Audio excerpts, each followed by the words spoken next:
Puji Tuhan, haleluya. Akhirnya Barreskrim Polri tangkap Yahya Waloni. Ditulis oleh Argo Javires di siwar.com.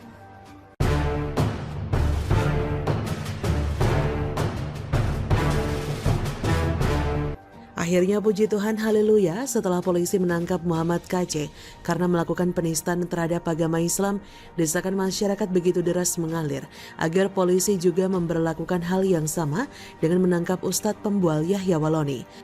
Halo, selamat datang di channel Tokoh Politik. Sebelum berlanjut, silakan untuk klik tombol subscribe dan nyalakan loncengnya agar Anda yang pertama kali mendapat informasi dari kami.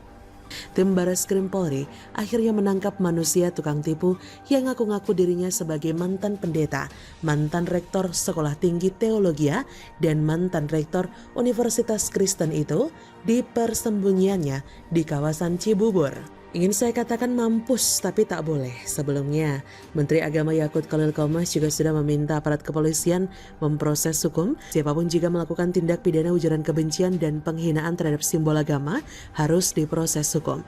Sebab semua warga sama di mata hukum, sehingga harus mendapatkan perlakuan yang adil, termasuk terkait dugaan ujaran kebencian dan penghinaan simbol agama. Gus Yakut mendukung penuh sikap tegas Polri dalam menegakkan keadilan.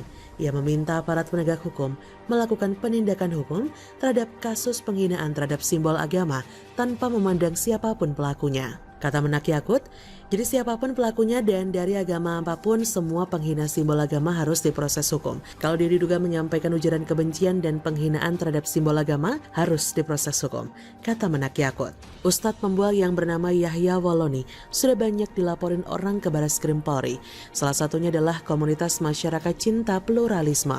Yahya Waloni dilaporkan atas kasus kebencian atau permusuhan individu dan atau antar golongan SARA terkait dengan penistaan agama terhadap Injil. Manusia tukang tipu itu melakukan penghinaan terhadap agama Kristen dalam ceramahnya yang menyebut bahwa Alkitab itu bukan hanya fiktif tapi juga palsu. Manusia titisan iblis ini akhirnya kena batunya pada hari ini. Perilaku sok jagonya yang jumawa itu kini punah sudah akibat cari uang dengan cara laknat. Tipuan dan bualan-bualan konyolnya itu cuma laku untuk golongan kadrun yang overdosis agama. Dipikirnya, dengan sudah menganut agama mayoritas, maka dia akan dibela banyak orang dan hukum tidak akan mampu menjamahnya gitu. Sekarang rasakan campur tangan Tuhan melalui tim Barreskrim Polri. Sekali lagi ingin saya katakan mampus, tapi nggak boleh.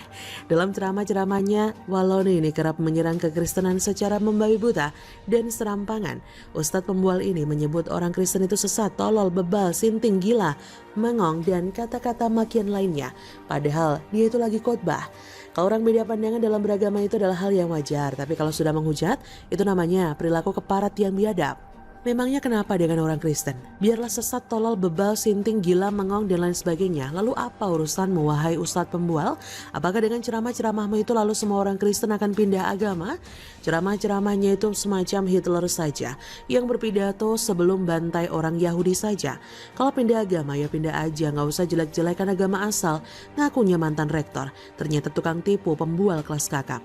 Dipikirnya negara ini terdiri dari sekumpulan manusia dungu yang mengamini semua bualan itu ya. Posisi negara menjamin hak-hak setiap warga negara untuk memeluk agama sesuai dengan keyakinannya masing-masing. Dan itu sudah menjadi kewajiban negara untuk melindungi rakyatnya. Kalau ada pemimpin agama yang mencerahkan, maka agamanya menjadi baik untuk orang lain, membawa rahmat dan berkah karena dirinya mengerti bahwa beragama adalah hak asasi individu umat manusia, bukan pemaksaan kehendak.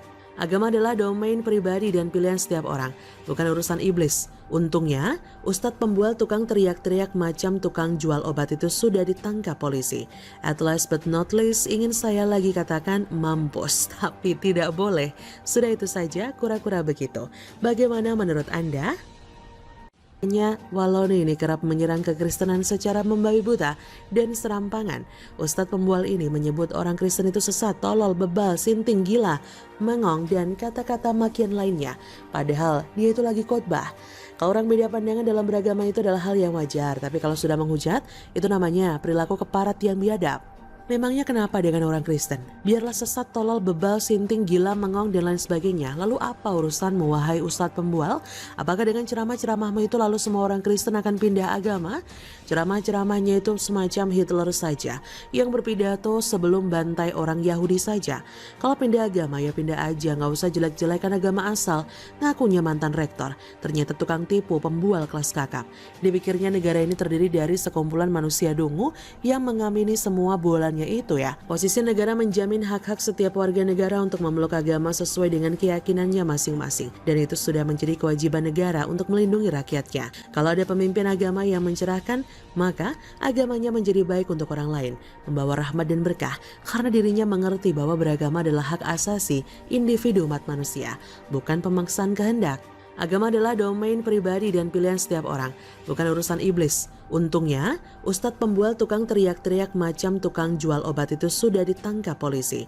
At last but not least, ingin saya lagi katakan mampus. Sudah 7 tahun, Bu Mega mengapa baru sekarang? Ditulis oleh Anto Cahaya dari siwa.com.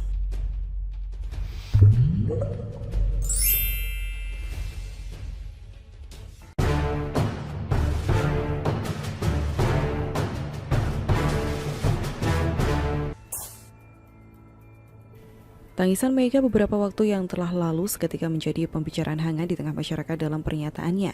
Seraya menahan tangis, Mega mengungkapkan rasa kasihannya kepada Jokowi, presiden sekaligus petugas partai yang biasa ia katakan di berbagai kesempatan. Mega beralasan rasa kasihan itu dipicu lantaran Jokowi dihina bahkan disamakan dengan binatang kodok oleh lawan politiknya atau mungkin lebih tepatnya para pembencinya. Padahal sebutan itu sudah sejak dulu disematkan. Kurusnya tubuh Jokowi juga disebut akibat memikirkan rakyatnya. Pada titik ini sosok seorang ibu memang terlihat pada diri Mega. Akan tetapi timbul tanya dalam hati, mengapa baru sekarang Mega mengatakannya setelah 7 tahun Jokowi memimpin negeri ini yang nyaris setiap saat dilecehkan, dihina dan dicaci oleh para pembencinya. Mengapa baru sekarang Mega berani membuat pernyataan secara terbuka sampai keluar air mata? Kemana selama ini?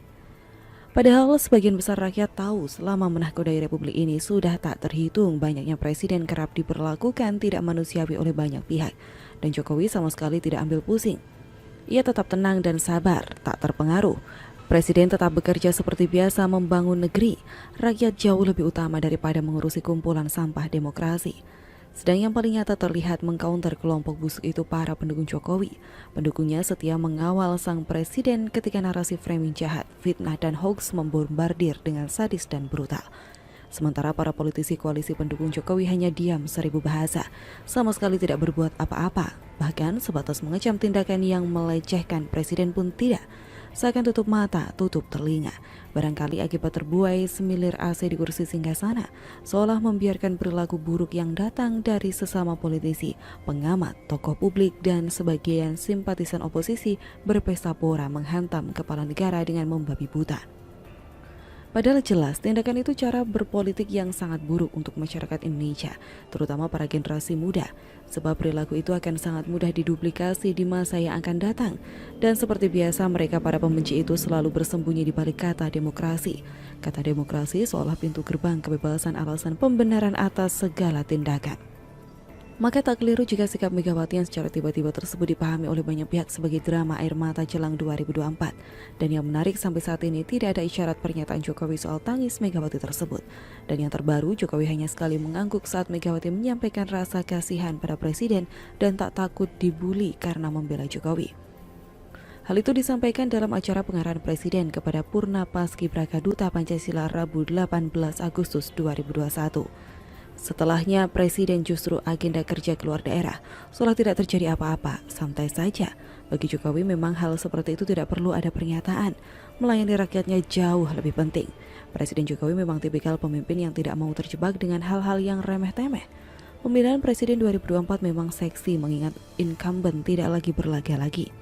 Presiden Jokowi disinyalir menjelma menjadi salah satu tokoh yang teramat penting di balik tongkat estafet pergantian kepemimpinan nasional.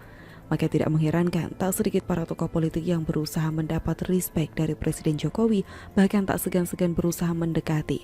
Semua tokoh politik di Indonesia paham betul bagaimana kekuatan Presiden Jokowi di 2024. Selain kuat di jaringan sosial media, yang paling mencolok adalah kekuatan di organisasi relawan. Ada puluhan juta relawan yang menyebar di seluruh Nusantara bahkan di luar negeri yang masih setia kepada pemerintahan Jokowi. Nah, kiranya Megawati pun sebetulnya sudah mengkalkulasi soal hal ini.